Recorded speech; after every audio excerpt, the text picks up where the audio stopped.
ఒక్కొక్కరికి 20,000 రూపాయలు పెట్టుబడి సాయం ఇస్తామన్నారు అధ్యక్ష. అలా ఇస్తే 10,706 కోట్లు కావాలి అధ్యక్ష. కానీ వ్యవసాయ శాఖ మంత్రి గారు ప్రసంగంలో 4,500 కోట్లు ఇస్తామని చెప్పారు, కానీ బడ్జెట్ కేటాయింపుల్లో మాత్రం 1000 కోట్లు కేటాయించారు అధ్యక్ష. ఈ 1000 కోట్లతో ఈ పథకం ఎలా అమలు చేస్తారో చెప్పండి అధ్యక్ష. రైతులని ఎంత దారుణంగా దగా చేయడం సమంజసమేనా అని అడుగుతున్నాను అధ్యక్ష. అలాగే తీసుకుంటే అధ్యక్ష, ఈ బడ్జెట్ లో కొన్ని అసత్యాలు అర్ధ సత్యాలు కూడా చెప్పడం జరిగింది అధ్యక్ష మంత్రి గారు. రాజకీయ ఇలాంటి అధ్యక్ష దురుద్దేశంతో ఇలాంటి అసత్యాలు అర్ధ సత్యాలు చెప్పడంతో రాష్ట్రం బ్రాండ్ దెబ్బతింటుంది అధ్యక్ష. ఈ తప్పులు ఖచ్చితంగా సరిచేయాల్సిన అవసరం ఉంది అధ్యక్ష. అంటారు మంత్రి గారు మాట్లాడుతూ గత 5 ఏళ్ళంట చీకటి పాలనంట విధ్వంసం జరిగిందంటూ అధ్యక్ష. నాకు 5 నిమిషాలు కావాలి అధ్యక్ష. నన్ను అసలు మాట్లాడనివ్వలేదు అధ్యక్ష. వాళ్ళు పారిశ్రామిక వ్యతిరేక పాలన అనేసి అన్నారు అధ్యక్ష. మరి అలాగే 17 మెడికల్ కాలేజీలు, 10,000కు పైగా సచివాలయాలు, 10,000కు పైగా రైతు భరోసా కేంద్రాలు, 10,000కు పైగా నిర్మాణం చేపట్టింది. ఇవన్నీ విధ్వంసం అంటారా నేను అడుగుతున్నాను అధ్యక్ష. జగన్మోహన్ రెడ్డి గారి పాలనలో 130 అతి భారీ ప్రాజెక్టులు, 18,000 కోట్లు పెట్టుబడులు వాస్తవంలోకి వచ్చింది అధ్యక్ష. అలాగే 1,02,000 ఉద్యోగాలు జరిగింది అధ్యక్ష ఈ అతి భారీ ప్రాజెక్టుల ద్వారా. అలాగే తీసుకుంటే ఎంఎస్ఎంఈలకి 2,100 కోట్లు ఇంటెన్సివ్స్ ఇవ్వడం జరిగింది అధ్యక్ష. గత పాలనలో 3.94 లక్షల ఎంఎస్ఎంఈలు గ్రాంట్ అయ్యే అధ్యక్ష. 23 లక్షల ఉద్యోగాలు వచ్చాయి అధ్యక్ష. దీని అంతటినీ విధ్వంసం అంటారా నేను మంత్రి గారిని అడుగుతూ ఉన్నాను అధ్యక్ష. అలాగే గత 5 ఏళ్ళలో తీసుకుంటే వరుసగా 3 సంవత్సరాలు ఈజ్ ఆఫ్ డూయింగ్ లో నంబర్ 1 స్థానంలో వచ్చింది అధ్యక్ష. దాన్ని విధ్వంసం అంటారా చీకటి పాలన అంటారా అని మీ ద్వారా మంత్రి గారిని అడుగుతున్నాను అధ్యక్ష. అలాగే తీసుకుంటే జగన్మోహన్ రెడ్డి గారు ముఖ్యమంత్రి అయ్యాక గ్రామ వార్డు సచివాలయాల ద్వారా 4 నెలల్లోనే 1,34,000 ఉద్యోగాలు. The house is adjourned to meet again at 10 AM on Friday. మీరు డిప్యూటీ స్పీకర్ గా 14 ఏళ్ళు సుదీర్ఘమైన అనుభవం ఉండి ఒక నవ నిర్మాణాన్ని సైబరాబాద్ లాంటి ఒక కొత్త నిర్మాణాన్ని సిటీని నిర్మించిన ఒక అనుభవజ్ఞులు ఆయన ఇబ్బందులు పాలు చేసి జైల్లో పెట్టి నలిపి నాకు చాలా భయం ఉండింది. మిమ్మల్ని అరెస్ట్ చేసినప్పుడు మీరు ఎట్లా వస్తారో బయటకు అంత భయం ఎలా ఉండిందో. గౌరవ ముఖ్యమంత్రి గారిని ఆ రోజున అరెస్ట్ చేసినప్పుడు నాకు చాలా ఆవేదన ఉండింది. ఏం జరుగుతుందో లోపల, ఏం చేస్తారు. ఒక ఎంపీగా మిమ్మల్ని ఇలా చేయగలిగినప్పుడు ఆయన్ని కూర్చోబెట్టి రాష్ట్రంలో ఏమేం చేస్తారన్నది నిజంగా ఆవేదనది ఆ రోజు తగులుకు నాకు అనిపించింది. ఈ రోజున అందరం బయటకు వచ్చి నిలబడ్డాం. దేనికి? ఇది ఒక చంద్రబాబు గారి కోసం మీకోసం కదా, ప్రజాస్వామ్యాన్ని నిలబెట్టాలని. ప్రజాస్వామ్యం it should be eternal vigilance. మనకి ఎటర్నల్ అంటే నిరంతర పహారా లేకపోతే మనకి సరిహద్దుల్లో దేశం మన హద్దుల్ని ఎలా కాపాడుకుని నిరంతర పహారా అవసరము. ప్రజాస్వామ్యాన్ని కాపాడుకోవడానికి నిరంతర పహారా అవసరం. అందుకని మేమందరం eternal vigilance is essential for democracy. మేమందరం బయటకు వచ్చి ప్రజాస్వామ్యాన్ని కాపాడుకోవడానికి మనందరం పడ్డ తపన ఈ రోజున ఈ సభ నిలువెత్తు నిదర్శనం. ఈరోజు మీరు ఖచ్చితంగా మీరు సభా గౌరవాన్ని నిలబెట్టాలని మనస్ఫూర్తి. మీ విట్టు కోల్పోకండి, మీ సెన్స్ ఆఫ్ హ్యూమర్ కోల్పోకండి. ఎందుకంటే మీరుంటేనే లైవ్లీగా ఉంది. మీరుంటే అన్ని నవ్వులు పువ్వులు ఉన్నాయి చూడండి. ఆనందాన్ని తీయకండి. అట్ ది సేమ్ టైం మేము కోరుకునేది కూడా ఆ ప్రజాస్వామ్యం తాలూకా విలువల్ని ఆ భాషని కాపాడు. సభల్లో భాష దిగజారిపోతే అది రోడ్ల మీదకి వెళ్ళిపోతుంది ఈరోజు.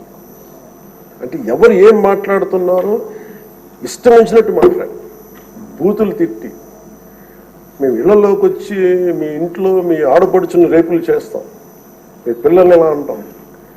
అడ్డగోలు ఈరోజు ఇంతమంది మాట్లాడుతున్నారంటే దానికి చట్టసభల్లో నుంచే ఆ కదలిక మొదలు. ఆ హుందాతనం పోయింది సభలో.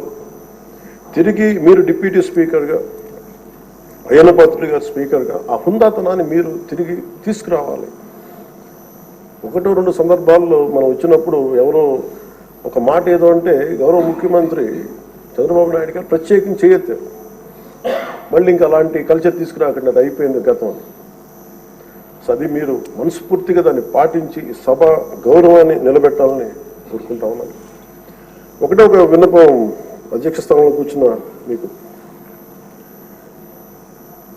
మీ టెన్యూర్లో అయ్యన్న పాత్రుడు గారు మీ టెన్యూర్లో కరెక్షన్ మొదలవ్వాలంటే భావ ప్రకటన, భావ స్వేచ్ఛ మీద ఇష్టానికి మాట్లాడేస్తూ ఉన్నారు అందరూ. మనకి గౌరవ మంత్రి లోకేష్ గారిని బుద్ధి పెడతారు, ఏదన్నా అంటే భావ ప్రకటన, భావ స్వేచ్ఛ అంటారు. దీనికేదో ఒక ఫైనల్ కరెక్షన్ ఈ సభలో జరగాలని కోరుకుంటున్నాను.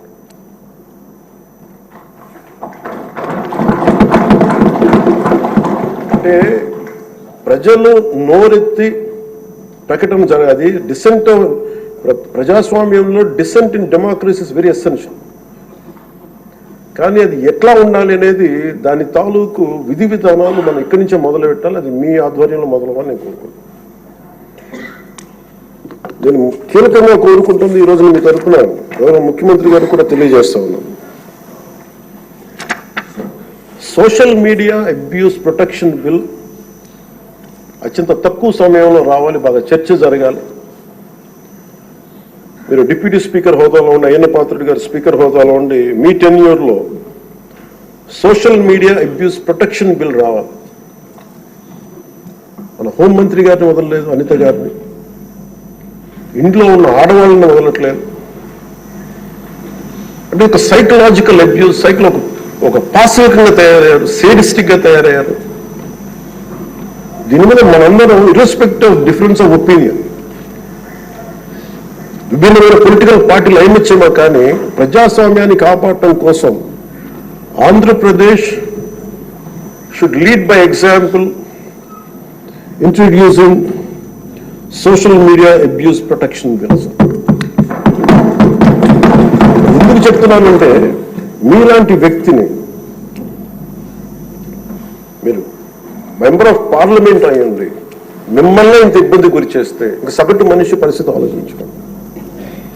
3 ఏళ్ల బిడ్డలు, 5 ఏళ్ల బిడ్డలు కూడా రేప్ చేస్తున్నారు, క్రిమినల్స్ అంతా చెలరేగిపోతున్నారు అంటానికి కారణం ఈ చట్టసభలు ఇష్టారాజ్యంగా మాట్లాడి దానికి ఒక క్రిమినల్ నక్సెస్ లాగా ఒక ఎస్కోబార్ ఒక డ్రగ్ కార్టిల్ స్టార్ట్ చేస్తే వీళ్ళ క్రిమినల్ అంతా గార్డ్ చేసుకోవడానికి ఒక సోషల్ మీడియా ఒక అబ్యూసివ్ కార్టిల్ స్టార్ట్ చేసి ప్రజల్ని భయభ్రాంతులు చేసి అందరినీ భయపెట్టేసి కంట్రోల్ చేయడం, నియంత్రించడం.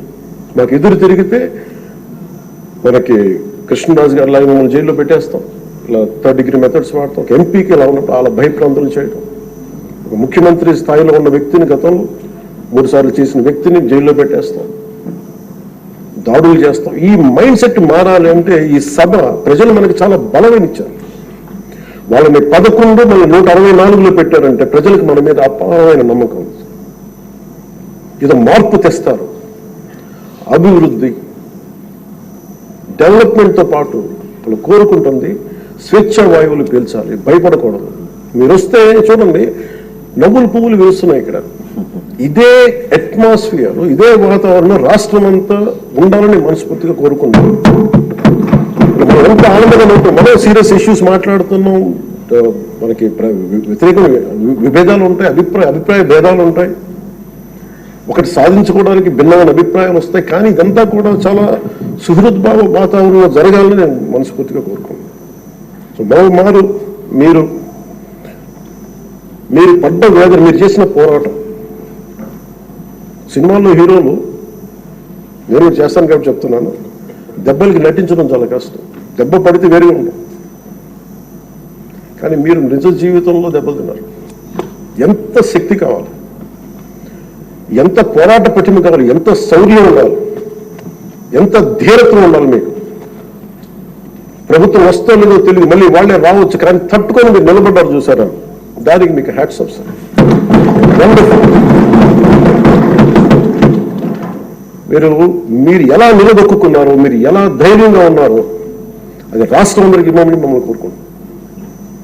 మీదేది కోల్పోకండి, మీ సెన్స్ ఆఫ్ హ్యూమర్ మటుకు 80% కోల్పోకండి. మీరు రచ్చబండలో ఒకప్పుడు చేసేది కాదు, కానీ మీ ఎంజాయ్డ్. కానీ మాకు భవిష్యత్తులో మళ్ళీ దాన్ని మీరు టోన్ డౌన్ చేస్తారు, ఎలా చేస్తారో తెలియదు, కానీ మీ సెన్స్ ఆఫ్ హ్యూమర్ కోల్పోకుండా సభని హుందాగా నడిపి తిరిగి విలువలు ప్రతిష్ఠించమని మనస్ఫూర్తిగా కోరుకుంటూ మీకు మరోమారు మీకు ఈ అవకాశాన్ని ఇచ్చిన నారా చంద్రబాబు నాయుడు గారికి, సభ్యులందరికీ కూడా మనస్ఫూర్తిగా ధన్యవాదాలు తెలియజేసుకుంటూ మీకు శుభం కలగాలి మనస్ఫూర్తిగా నేను. ఇప్పుడు ఆపరేషన్ లేకుండానే మోకాళ్లకు ప్లాస్మా ట్రీట్మెంట్. మీ ఆర్థోపెటిక్ సమస్యలన్నిటికీ రోబోటిక్ టెక్నాలజీ ద్వారా తక్కువ ఖర్చుతో శాశ్వత పరిష్కారం. Free consultation. ప్రతి ట్రీట్మెంట్ పై 20% డిస్కౌంట్. ఈ ఆఫర్ కొద్ది రోజులు మాత్రమే. త్వరపడండి. V9 hospitals 9281465842.